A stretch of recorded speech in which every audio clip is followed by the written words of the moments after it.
Assalamualaikum warahmatullahi wabarakatuh. Halo, apa kabar? Jumpa lagi bersama saya A.A. Fadli dari Dialektik Channel.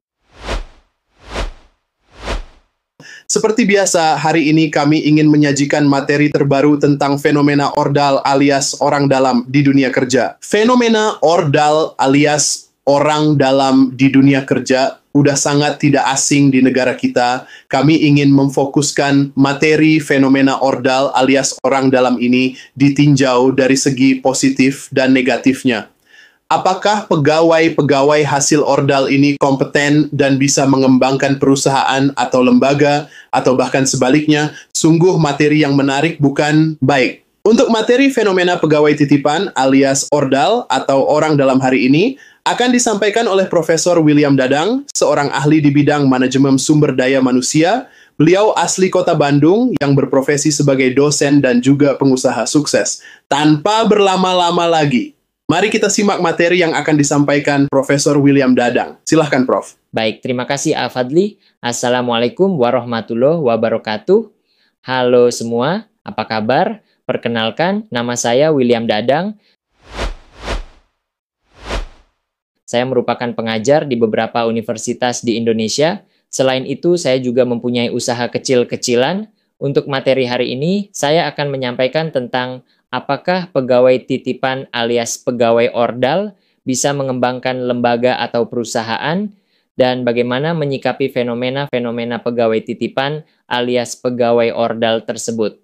Baik, kita mulai pembahasan hari ini.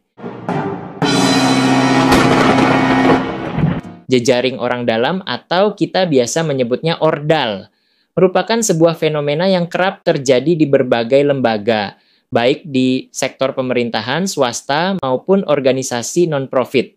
Istilah ini merujuk pada hubungan tidak resmi yang terbentuk antara individu-individu di dalam lembaga, biasanya berdasarkan kedekatan pribadi, kekerabatan, asal institusi pendidikan, atau latar belakang sosial yang sama. Secara kasat mata, jejaring ini tampak seperti bentuk solidaritas atau kekompakan. Namun di balik itu, jejaring orang dalam sering menimbulkan dampak yang mengganggu profesionalisme dan meritokrasi.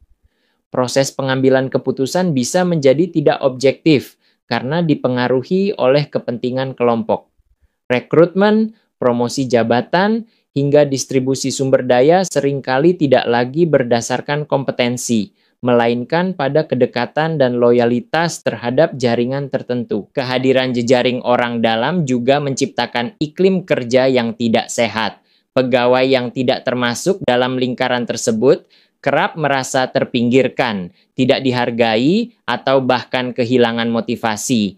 Hal ini pada akhirnya dapat berdampak pada menurunnya produktivitas, integritas, dan kepercayaan publik terhadap lembaga tersebut. Namun demikian, penting untuk kita dapat membedakan antara jejaring profesional yang sehat, seperti kolaborasi tim atau mentoring berbasis kinerja, dengan jejaring orang dalam yang eksploitatif dan manipulatif. Reformasi budaya organisasi dan penerapan sistem yang transparan dan akuntabel adalah langkah penting untuk membatasi pengaruh jejaring orang dalam. Lembaga harus mendorong sistem berbasis kompetensi dan integritas sebagai fondasi utama dalam setiap kebijakan dan tindakan. Berikut adalah hal positif dan negatif dari pengaruh orang dalam alias ordal di dalam suatu pekerjaan. Terutama hal positifnya dari pengaruh orang dalam alias ordal. Pertama, mempercepat proses rekrutmen. Orang dalam bisa merekomendasikan calon kandidat yang sudah dikenalnya secara langsung, sehingga proses seleksi menjadi lebih efisien dan cepat. Poin A, mengurangi risiko salah rekrut. Kandidat yang dikenalkan oleh orang dalam alias ordal biasanya sudah memiliki referensi moral dan etos kerja yang bisa dipercaya, karena telah dilihat langsung oleh pihak yang merekomendasikan. Poin B, membangun kepercayaan. Awal ketika seseorang direkomendasikan oleh orang dalam, biasanya mereka sudah punya tingkat kepercayaan awal yang bisa mempercepat adaptasi di lingkungan kerja. Poin C, memperkuat jaringan tim internal. Orang dalam alias ordal yang membawa kolega yang sudah pernah bekerja bersama sebelumnya dapat membentuk tim yang solid dan kompak sejak awal. Itulah poin-poin positif dari pengaruh ordal. Sekarang kita beralih ke poin-poin dan dampak negatif dari pengaruh orang dalam alias ordal di dalam suatu pekerjaan. Pertama, mengurangi objektivitas dan meritokrasi. Keputusan berdasarkan hubungan pribadi bisa mengabaikan kemampuan, prestasi, atau kualifikasi kandidat lain yang lebih layak.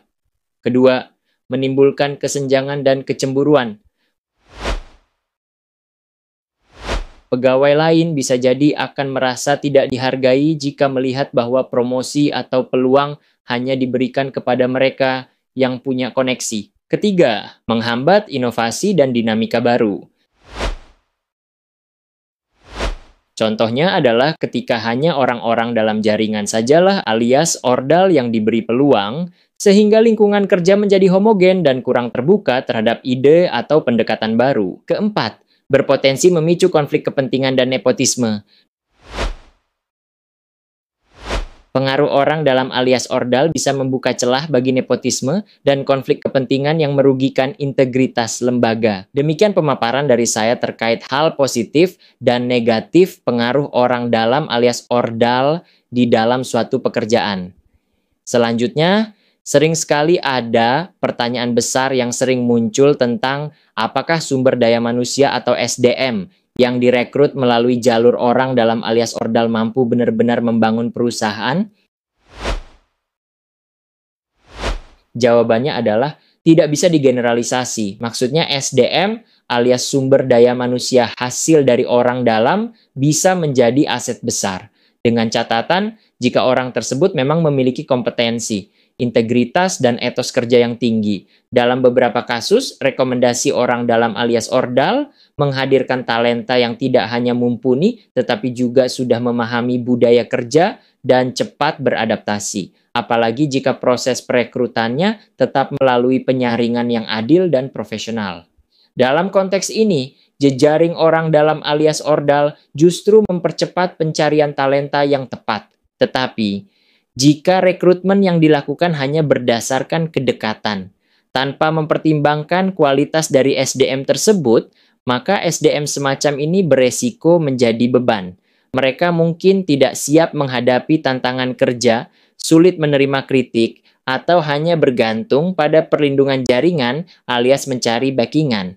Akibatnya, produktivitas menurun dan budaya profesional terganggu. Membangun sebuah perusahaan atau lembaga bukan hanya soal koneksi, tetapi tentang kompetensi, kolaborasi, dan kontribusi nyata.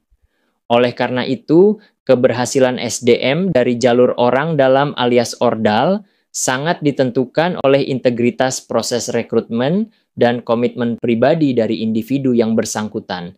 Maka dari itu, perusahaan perlu menyeimbangkan antara kepercayaan terhadap rekomendasi dan standar objektif dalam manajemen SDM. Baik, kita sudah ada di penghujung acara. Intisari dari materi yang saya berikan adalah jika SDM atau karyawan suatu perusahaan atau lembaga dipenuhi SDM hasil jejaring ordal alias orang dalam, itu tidak menjadi masalah. Asalkan mempunyai kemampuan yang sesuai dengan keinginan perusahaan atau lembaga. Yang menjadi permasalahan adalah jika terjadi kebalikannya. SDM hasil ordal alias orang dalam justru banyak yang menjadi seperti hama yang merusak lembaga atau perusahaan dan apalagi ditambah dengan tidak berkompeten di bidangnya. Sehingga rasio kebutuhan pegawai idealnya itu harus sesuai dengan kebutuhan dan kemampuan lembaga atau perusahaan bukan sekedar hanya dari kedekatan. Kebutuhan yang dimaksud adalah kebutuhan pegawai sesuai dengan kualifikasi kebutuhannya. Dan kemampuan yang dimaksud adalah kemampuan keuangan lembaga atau perusahaan untuk melakukan rekrutmen.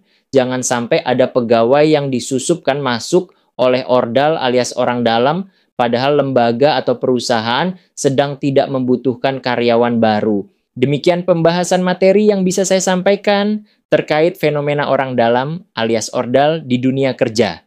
Semoga bisa bermanfaat bagi kita semua. Mohon maaf jika sekiranya masih ada kekurangan. Jangan lupa subscribe YouTube Dialektik Channel ini, komentari, dan share, supaya channel YouTube ini bisa semakin berkembang.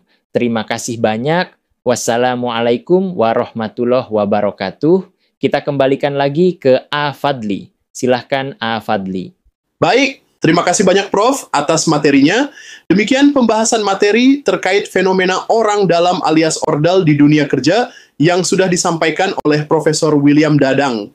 Dari pembahasan yang sudah disampaikan dapat disimpulkan bahwa karyawan hasil jejaring orang dalam alias ordal bisa memberikan dampak positif jika membuat lembaga menjadi semakin berkembang, dan bisa juga memberikan dampak negatif jika hanya menjadi beban lembaga tanpa memberikan kontribusi. Baik, demikian materi yang bisa kami sampaikan pada hari ini. Jangan lupa subscribe YouTube Dialektik Channel ini supaya bisa semakin berkembang, komentari, dan share. Saya butuh untuk membeli beras dan keperluan anak istri. Saya A. Fadli, undur diri. Terima kasih banyak. Sampai jumpa lagi. Wassalamualaikum warahmatullahi wabarakatuh.